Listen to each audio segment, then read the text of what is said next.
सांसद राहुल कसवा ने कहा है कि सरकार की ओर से संचालित योजनाओं एवं विकास कार्यों का क्रियान्वयन समयबद्धता एवं पूर्ण पारदर्शिता के साथ होना चाहिए ताकि सरकार की मंशा के अनुसार इनका लाभ समुचित ढंग से आमजन को मिल सके। सांसद कसवा आज जिला परिषद सभागार में जिला प्रमुख वंदना आर्य की अध्यक्षता में आयोजित जिला परिषद साधारण सभा की बैठक को संबोधित कर रहे थे। इस दौरान जिला कलेक्टर सिद्धार्थ सिहाग, उप प्रमुख महेंद्र न्यूल, प्रधान दीपचंद्र हर सहित अधिकारीगण मौजूद रहे। विभिन्न मसलों पर विचार विमर्श करते हुए कसवा ने कहा कि जनप्रतिनिधियों द्वारा उठाए गए बिंदुओं को अधिकारीगण गंभीरता से ले और समुचित जवाबदेही के साथ काम करे। सांसद कसवा ने बिजली आपूर्ति संबंधी समस्याओं का समाधान करने के निर्देश दिए और कहा कि कृषि विद्युत की आपूर्ति इस प्रकार करे कि किसानों के लिए उसका सर्वाधिक बेहतर उपयोग हो।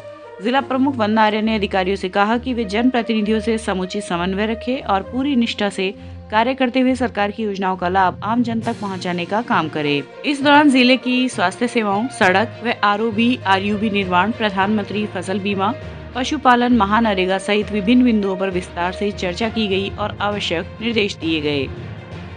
आज साधारण सभा की मीटिंग हुई है, उसके अंदर हमारे कई से ऐसे जो साथियों के हमारे जो भी जिला परिषद मेंबर्स हैं उनके बड़े मुद्दे थे कि पिछली बार जिनका सही जवाब नहीं मिल पाया उसके बारे में बहुत बड़ा इशू क्रिएट हुआ है और हमने सरकार के जो भी अधिकारी जो बैठे हैं बिजली विभाग के उनको बार बार अवगत कराया है कि 2 दिन पहले जब हमने मीटिंग करी थी उसमें मीटिंग में हमने फैसला लिया था कि RDSS की जो स्कीम है जिसके अंदर 10,000 से ऊपर जो 15,000 के लोग हमारी ढानियाँ वंचित हैं उन ढानियों को और पेंटिंग से ढानियों की है तो उनकी एप्लीकेशन ले लीजिए।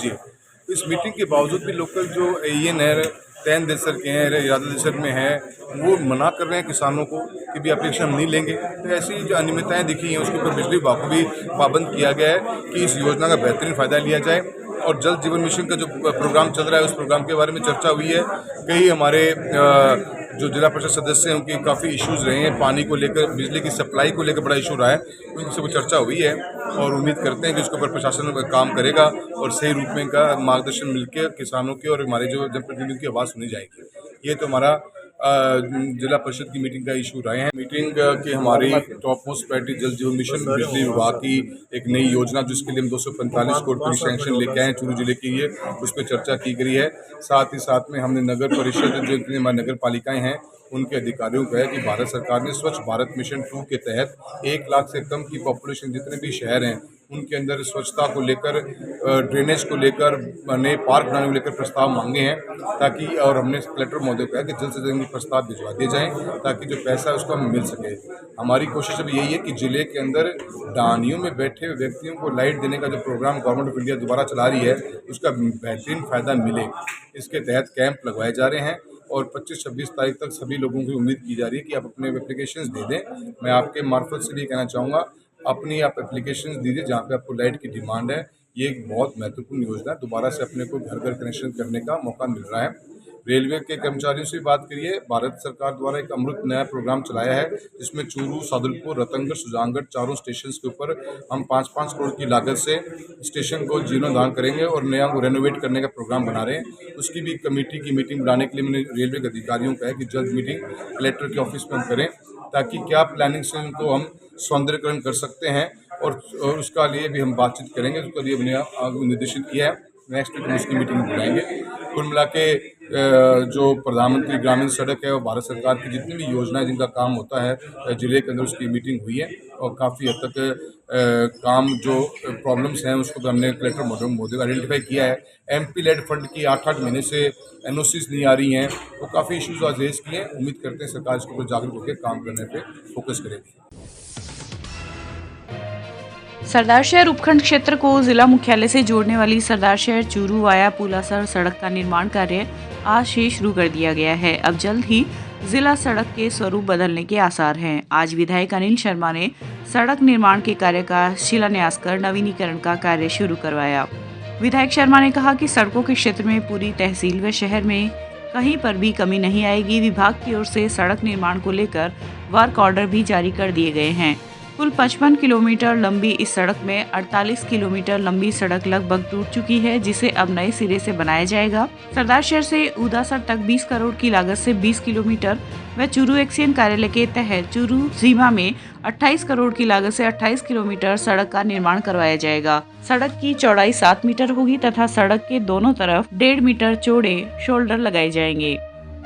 और इसी श्रृंखला में आज क्षेत्र की जनता की बहुत लंबे समय से जो मांग थी, सरदार शहर के सभी चारों तरफ जो NH स्टेट हाईवे हैं सारे बहुत अच्छे निर्माण हुए हैं। और चूरू सरदार शहर जो ये वाया पुला सा रोड है, तो ये बड़ी क्षतिग्रस्त और टेढ़ी मेढ़ी रोड थी, बहुत सकड़ा रास्ता था, तो काफ़ी उसमें जनता की मांग थी। आज माननीय मुख्यमंत्री जी घोषणा बजट घोषणा के द्वारा आज तो 52 करोड़ रुपये की सड़क का आज शिलान्यास हुआ है और इसका कार्य शुरू कर दिया गया है। तो निश्चित रूप से सरदार शहर और आसपास की जिले की जनता को सभी को बहुत इससे लाभ होगा। तो सड़कों के मामले में मैंने जैसा अभी पहले भी बताया, सरदार शहर विधानसभा क्षेत्र की रतनगढ़ पंचायत समिति तो लगते ही गाँव है, 11 पंचायतें इसमें सरदार शहर विधानसभा में शामिल हैं। उनमें भी मुडेरा से लेके बाडा की ढाणी तक लगभग 33 करोड़ रुपए की सड़क का निर्माण कार्य है, जो बहुत जल्दी पूर्ण कर लिया जाएगा। निर्माण कार्य दूर गति से जारी है। इसी तरह चाहे ग्रामीण क्षेत्र में हो या शहरी क्षेत्र में हो, तो सड़कों के अभूतपूर्व काम हो रहे हैं। तारानगर क्षेत्र के निकटवर्ती गांव गाजूवास, बिल्लू व कैलाश माइनर के किसानों ने अपनी विभिन्न समस्याओं को लेकर आज भाजपा नेता राकेश जांगिड़ के नेतृत्व में मुख्यमंत्री के नाम उपखंड अधिकारी को एक ज्ञापन सौंपा। जांगिड़ ने बताया कि गाजूवास, कैलाश व बिल्लू माइनर के किसानों के सामने विभिन्न समस्याएं खड़ी हो चुकी है। नहर के नाम पर किसानों को ठगा गया है। गरीब किसान परेशान है, जिन पर कोई ध्यान नहीं दिया जा रहा है। जांगिड़ ने बताया कि विभाग द्वारा किसानों की जमीन 2 वर्ष पूर्व अधिग्रहित की जा चुकी है, जबकि अब तक कोई मुआवजा नहीं दिया गया है, जिस कारण किसान अपने आप को ठगा सा महसूस कर रहे हैं।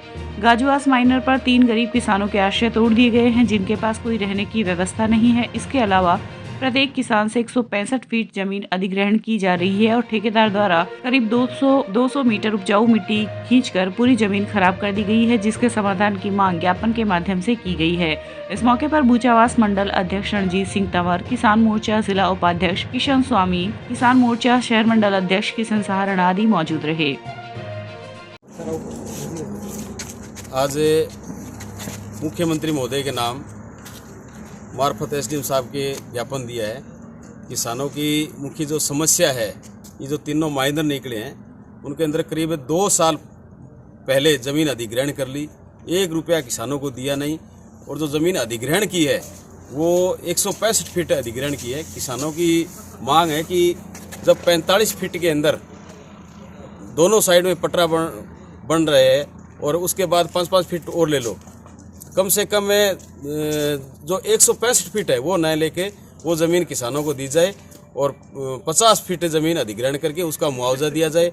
बहुत से किसान हैं जिनके कुंड और मकान तोड़ दिए गए, तहस नहस कर दिए गए, बेघर हो चुके हैं, उनको कोई मुआवजा दे। उनके घरों का तो तोड़ा है, उनको घरों का मुआवजा दे, या फिर उनके लिए जो मकान या कुंड है वो बना कर दे निर्माण एजेंसी।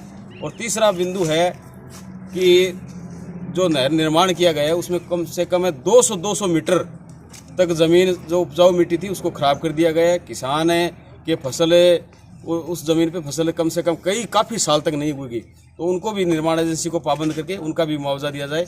ये हमने SDM साहब को ज्ञापन दिया है और हमारी मांग है मुख्यमंत्री महोदय से कि जो अब आने वाला बजट है उसके अंदर किसानों को मुआवजा दें, क्योंकि 2 साल पहले ज़मीन दे चुके हैं और मुआवजा 1 रुपया दिया नहीं। आज किसान टुकुर टुकुर देख रहे हैं। इन सब समस्या को लेकर हमने ज्ञापन दिया और अगर हमारी मांग नहीं मानी तो आने वाले समय में किसान बड़ा पड़ाव करेंगे। क्षेत्र में सर्द हवाओं के चलते सुबह सुबह बर्फ जमने लगी है। शीतलहर के चलते जनजीवन प्रभावित हो गया है। वहीं कड़कड़ाती ठंड ने बेजुबानों को भी अपनी चपेट में ले लिया है। शीतलहर के प्रकोप से कई गांवों में फसलों पर बर्फ की परतें जम गई। मौसम विभाग के अनुसार आज सुबह का तापमान -2.5 डिग्री दर्ज किया गया। शीतलहर के कारण खेतों में सफेद चादर सी बिछ गई। अब खेतों में धुआं करके और सिंचाई करके फसलों को बचाने का प्रयास किया जा रहा है। इसके अलावा किसानों को रात्रि के समय अपने खेतों में फसलों को पानी देना पड़ता है, क्योंकि किसानों के कृषि कुओं पर रात्रि के समय बिजली दी जा रही है, जिसके कारण सुबह तक फसलों पर गिरा पानी बर्फ के रूप में फसलों पर जम जाता है। रतनगढ़ शहर व ग्रामीण क्षेत्र में भी आज पारा जमाव बिंदु के नीचे रहा। तापमान में आई गिरावट के कारण पेड़ पौधों व पार्कों की हरी घास पर सफेद बर्फ की चादर सी बिछ गई। पिछले 2 दिनों से तापमान माइनस में है। तापमान के माइनस में आने के कारण जनजीवन अस्त व्यस्त हो गया है और हाड़ कपकपा देने वाली सर्दी पड़ रही है। दोपहर के समय भी चुभन भरी सर्दी का एहसास हो रहा है। तहसील के गांव देवीपुरा, लधासर, चैनपुरा, कांगड़, दाऊसर आदि गाँव में फसलों पर बर्फ की परत दिखाई दी। वहीं जिला कलेक्टर ने कक्षा 1 से 5 तक के विद्यार्थियों की छुट्टी 18 जनवरी तक बढ़ा दी है। पिछले 2-3 दिनों से काफ़ी सर्दी पड़ रही है, जिससे पारा जमाव बिंदु के काफ़ी नीचे जा चुका है। माइनस में तापमान है, जिससे देखो ये बैंगन की फसल है, इसको और सरसों को भारी नुकसान हुआ है। 2-3 दिन से तो बहुत ही हालत ख़राब हो रही है। सरकार से हम अनुरोध करते हैं कि कुछ न कुछ मुआवजे का ऐलान किया जाए। वहीं गांव घांगू और आसपास के क्षेत्र में पड़ रही कड़ाके की बर्फानी ठंड के कारण किसानों के माथे पर चिंता की रेखाएं उभर आई हैं। लगातार 3 दिन से माइनस पर चल रहे पारे के कारण फसलों, पेड़ पौधों और वनस्पतियों पर जम रही बर्फ से काफी नुकसान हुआ है। कई जगह पर इस बर्फानी ठंड के कारण आवारा पशु, धन और पक्षी भी काल के ग्रास बने हुए हैं। सोमवार अल सुबह भी पारा माइनस में रहा और फसलों, वाहनों, घरों में बाहर पड़े पानी के बर्तनों, पक्षियों के लिए लगाए गए परिंदों में बर्फ जम गई। राजस्थान राज्य विधिक सेवा प्राधिकरण जयपुर एवं जिला विधिक सेवा प्राधिकरण बलजीत सिंह के निर्देशानुसार आज सचिव जिला विधिक सेवा प्राधिकरण प्रमोद बंसल द्वारा 11 फरवरी 2023 को आयोजित होने वाली राष्ट्रीय लोक अदालत के संबंध में विभिन्न विभागों के साथ बैठक आयोजित कर विचार विमर्श किया गया। इस दौरान SBI जनरल इंश्योरेंस कंपनी के अधिवक्ता गजेंद्र सिंह राठौड़, धीरेन्द्र सिंह राठौड़, BRKGB बैंक के सहायक प्रबंधक सुनील कुमार आदि उपस्थित रहे। सचिव प्रमोद बंसल द्वारा इंश्योरेंस कंपनी के अधिवक्तागण के साथ मोटरयान दुर्घटना दावा अधिकरण से संबंधित मामलों को आगामी राष्ट्रीय लोक अदालत में अधिक से अधिक रेफर करवाने व जिन प्रकरणों में राजीनामा की पूर्ण संभावना हो उनको राजीनामा के जरिए निस्तारित करवाए जाने पर विचार विमर्श किया गया।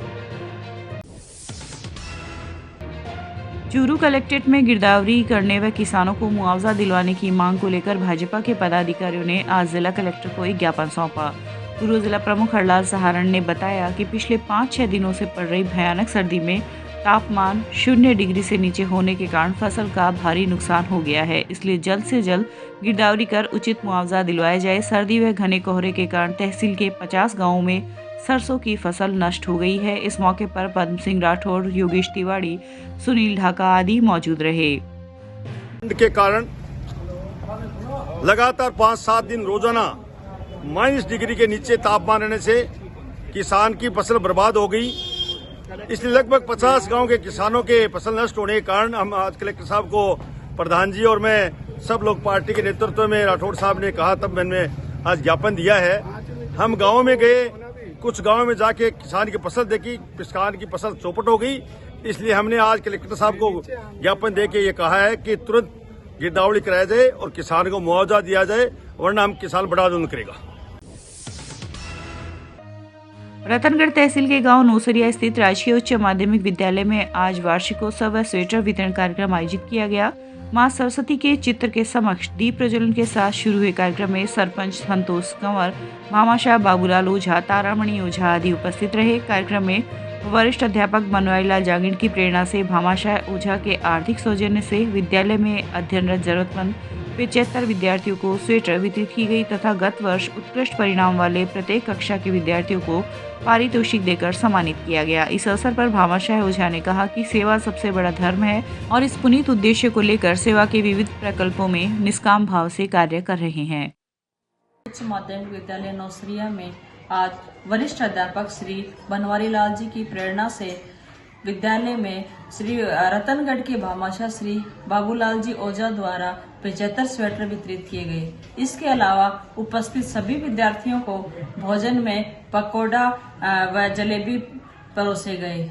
SDMC सदस्य व विद्यालय परिवार द्वारा बाबूलाल जी ओझा व उनकी धर्मपत्नी श्रीमती तारामणि जी को शाल उड़ाकर व माला पहनाकर सम्मान किया गया।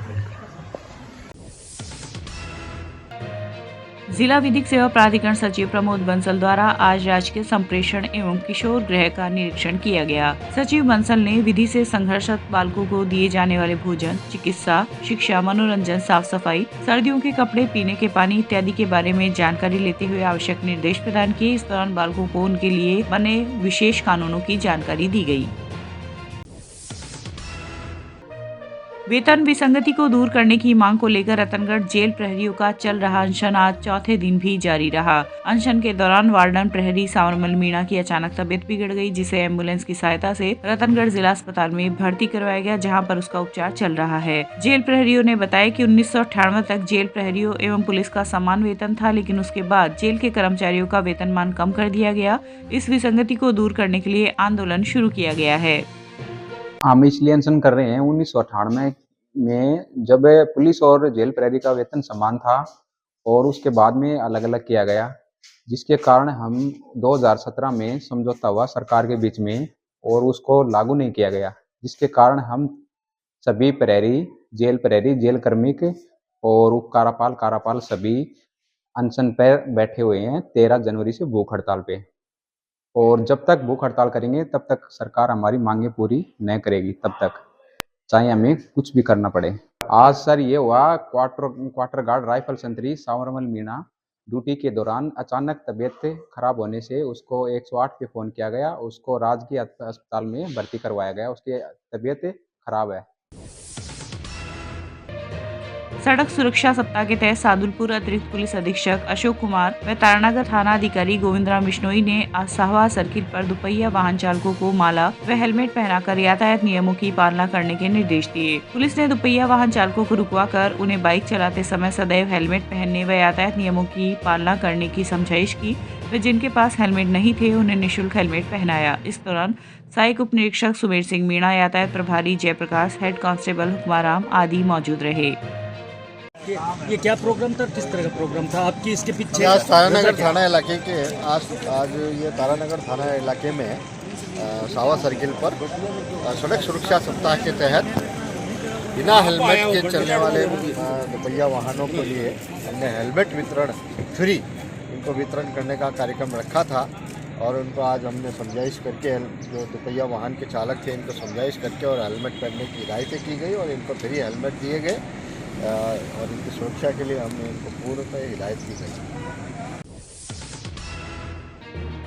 चूरू के श्रीमती केसर देवी सोती उच्च माध्यमिक आदर्श विद्या मंदिर में आज 32वें राष्ट्रीय सड़क सुरक्षा सप्ताह के अंतर्गत जिला परिवहन विभाग चूरू की ओर से निबंध व चित्रकला प्रतियोगिता का आयोजन किया गया। प्रधानाचार्य किशन लाल सैनी ने बताया कि प्रतियोगिता में विद्यालय के कक्षा 9 से 12 तक के 102 छात्रों ने भाग लिया, जिसमें छात्रों ने सड़क सुरक्षा के महत्व, इससे संबंधित नियमों एवं सावधानियों को निबंध व चित्रकला के माध्यम से प्रस्तुत किया। प्रतियोगिता में परिवहन निरीक्षक सुरेश बिश्नोई, जिला परिवहन विभाग के सहायक प्रशासनिक अधिकारी भंवरलाल, सुशील जांगीड़ आदि उपस्थित रहे। सड़क सुरक्षा सप्ताह के तहत हमने आज आदर्श विद्या मंदिर में बच्चों से निबंध लिखने की प्रतियोगिता और चित्रकला की प्रतियोगिता आयोजन करवाया है, जिसमें बच्चे बढ़ चढ़कर भाग ले रहे हैं और अपने नियमों के बारे में निबंध लिख रहे हैं, लंबे लंबे निबंध लिख रहे हैं। और इससे 3-4 दिन पूर्व केंद्र विद्यालय के बच्चों को रैली में लेके गए थे, उनको भी सड़क सुरक्षा के नियमों के बारे में अवगत कराया था। ये सारे प्रोग्राम सड़क सुरक्षा जन जागृति अभियान के तहत किए जा रहे हैं, जिनमें विद्यालय के प्रबंधक समिति के ये सुशील जी जांगीड़ ने बहुत सहयोग किया है, अच्छा सहयोग किया है। इन्होंने सारी सामग्री उपलब्ध कराई है और कल इन बच्चों को कॉपी जांच करने के पश्चात इनमें पुरस्कार वितरण का किया जाएगा, जिसमें पुलिस के अधिकारी भी आएंगे, हमारे टीटी साहब भी आएंगे और ये स्कूल में होगा प्रोग्राम। इन बच्चों को, बाकी दूसरी क्लास के बच्चों को जन जागृति का अभियान होगा, जिसमें बच्चों को अलग अलग क्लिपें दिखाई जाएगी कि सड़क सुरक्षा का क्या महत्व है, सड़क सुरक्षा क्यों करनी चाहिए। ये प्रोग्राम कल होगा। आपका नाम? सुरेश बिश्नोई, परिवहन निरीक्षक, जिला परिवहन अधिकारी चूरू। सुजानगढ़ के देवेश तूनवाल को BBA LLB की degree national law university Jodhpur में राजस्थान उच्च न्यायालय के मुख्य न्यायाधीश न्यायमूर्ति पंकज मित्तल की उपस्थिति में दी गई। National law university Jodhpur Bharat के शीर्ष 4 लॉ यूनिवर्सिटी में से एक है, जहां सुजानगढ़ निवासी देवेश कुमार ने प्रतिष्ठित संस्थान में प्रवेश पाने के लिए ऑल इंडिया रैंकिंग में 342वां स्थान हासिल किया। मैं आप सभी का बहुत बहुत आभार व्यक्त करता हूं। मैं अपने माता पिता, दादा दादी और सुजानगढ़ के लोगों का धन्यवाद करना चाहता हूं कि उन्हीं के समर्थन से मैं भारत के शीर्ष लॉ फर्म ट्राइलीगल में जॉब हासिल कर सका और साथ ही साथ मैं अपनी BBA LLB की डिग्री इंडिया के शीर्ष law college national law university Jodhpur से पूरी कर सका। और मैं आशा करता हूं कि आप सभी का आशीर्वाद इसी तरह से बना रहे ताकि मैं और ऊंचाइयां हासिल कर सकूं। जिला एवं सेशन न्यायाधीश बलजीत सिंह की अध्यक्षता में आज जिला विधिक सेवा प्राधिकरण की एक बैठक का आयोजन किया गया। बैठक में प्राधिकरण में लंबित पीड़ित प्रतिकर स्कीम के आवेदन पत्र, निःशुल्क विधिक सहायता के प्रार्थना पत्रों, अंडर ट्रायल रिव्यू कमेटी की मीटिंग एवं 11 फरवरी 2023 को आयोजित होने वाली राष्ट्रीय लोक अदालत के संबंध में विचार विमर्श किया गया। इस दौरान न्यायाधीश पारिवारिक न्यायालय के नेपाल सिंह, जिला कलेक्टर सिद्धार्थ सिहाग, जिला पुलिस अधीक्षक D आनंद आदि उपस्थित रहे। सरदार के शिवाजी खेल मैदान में चल रहे जिला स्तरीय पारिक प्रीमियर लीग क्रिकेट प्रतियोगिता के आज दूसरे दिन हुए मुकाबले में दूलरासर व अड़सीसर ने अपने अपने मैच जीतकर प्रतियोगिता के अगले दौर में प्रवेश किया। आयोजन समिति के कुंदन पारिक, सतीश पारिक व बंसीधर पांड्या ने बताया कि आज हुए मुकाबले में दूलरासर रॉयल्स ने अपना पहला मैच 6 विकेट से जीत लिया। वहीं दूसरे मैच में अड़सीसर क्रिकेट क्लब ने 22 रन से विजय प्राप्त की। जिला स्तरीय क्रिकेट प्रतियोगिता में 24 टीमें भाग ले रही है। प्रतियोगिता में विजेता टीम को 51,000 रुपए नकद राशि, उप विजेता टीम को 31,000 रुपए एवं वन ऑफ द सीरीज को 11,000 रुपए का पारितोषिक वितरण किया जाएगा।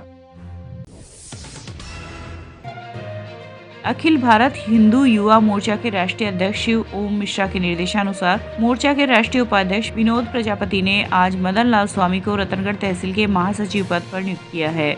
इस दौरान स्वामी को मंदिर मठ की रक्षा, लव जिहाद पर रोकथाम, भ्रष्टाचार के खिलाफ लड़ना, धर्म रक्षा व राष्ट्र सुरक्षा के विषयों पर कार्य करने की शपथ दिलाई गई। बांसवाड़ा के लियो इंटरनेशनल स्कूल में आयोजित राज्य स्तरीय 66वीं टेनिस वॉलीबॉल प्रतियोगिता में रॉयल SR के पब्लिक स्कूल गासर द्वारा प्रथम स्थान प्राप्त करने पर आज रेलवे स्टेशन पर CBEO उमदत सहारण के नेतृत्व में स्वागत किया गया। इस अवसर पर संस्था प्रधान अविनाश रुयल, संरक्षक रामकरण रुयल, प्रबंधक मनोज आदि उपस्थित रहे। 66वीं राज्य स्तरीय टेनिस वॉलीबॉल जो कि 14 वर्ष प्रतियोगिता 2022-23 जो कि 11 से 15 जनवरी 2023 तक है लियो इंटरनेशनल स्कूल बांसवाड़ा के अंदर आयोजित हुई डांगपाड़ा में। उसमें हमारे ज़िले की टीम है वो सैजू सर और रॉयल SR ने क्या है कि वो पदक विजेता रही टीम राज्य स्तर पर। और बेस्ट खिलाड़ी पूरे टूर्नामेंट के दौरान मान सिंह है वो सबसे सर्वश्रेष्ठ खिलाड़ी के रूप में चयन किया गया। और आज इस टीम का हमने स्वागत किया है और भविष्य में आशा करते हैं कि इसी प्रकार से ये टीम है वो अच्छे नेशनल में भी विजेता बनेगी। आपका नाम? जी, आपका नाम? ओमदत सारण, CBO चूरू। चूरू के बालिका उच्च माध्यमिक आदर्श विद्या मंदिर विद्यालय द्वारा संचालित कन्यादाय संस्कार केंद्र पर आज भारत विकास परिषद के द्वारा गर्म वस्त्र एवं मिठाई वितरण का कार्यक्रम आयोजित किया गया। मां सरस्वती के समक्ष दीप प्रज्वलन कर सरस्वती वंदना से शुरू हुए कार्यक्रम में परिषद अध्यक्ष उमेश चंद्र चौहान, कार्यकारिणी सदस्य निरंजन चोटिया, निरंजन वर्मा आदि उपस्थित रहे। इस अवसर पर केंद्र की छात्राओं ने सांस्कृतिक कार्यक्रम की रंगारंग प्रस्तुति दी। वहीं भारत विकास परिषद चूरू के तत्वाधान में आज श्री चिरंजीलाल अंबिका प्रसाद ओझा आदर्श विद्या मंदिर द्वारा संचालित श्री विवेकानंद बाल संस्कार केंद्र में सीकर निवासी घनश्याम सुभासरिया के आर्थिक सौजन्य व राजकुमार पुत्र स्वर्गीय खेमचंद सरावगी की प्रेरणा से 30 विद्यार्थियों को गर्म वस्त्र एवं मिठाई वितरित की गई। इस अवसर पर प्रधानाचार्य विक्रम नाथावत, आदर्श शिक्षण संस्थान के अध्यक्ष मदन लाल प्रजापत, परिषद के अध्यक्ष उमेश चंद्र आदि उपस्थित रहे। नेहरू युवा केंद्र चूरू द्वारा विवेकानंद जयंती पर आयोजित प्रश्नोत्तरी प्रतियोगिता में प्रथम, द्वितीय और तृतीय स्थान पर रहने वाले गांधी बाल विद्या मंदिर विद्यालय रतन नगर के बच्चों को आज सम्मानित किया गया। इस अवसर पर प्रिंसिपल रजनी, मंजू देवी, दिनेश कुमार आदि उपस्थित रहे। वहीं नेहरू युवा केंद्र चूरू द्वारा आज आदर्श विद्या मंदिर एवं करियर कॉलेज के विजेता रहे विद्यार्थियों को भी सम्मानित किया गया। इस अवसर पर रामचंद्र सैनी, शरद कुमार शर्मा, महिपाल शर्मा आदि उपस्थित रहे।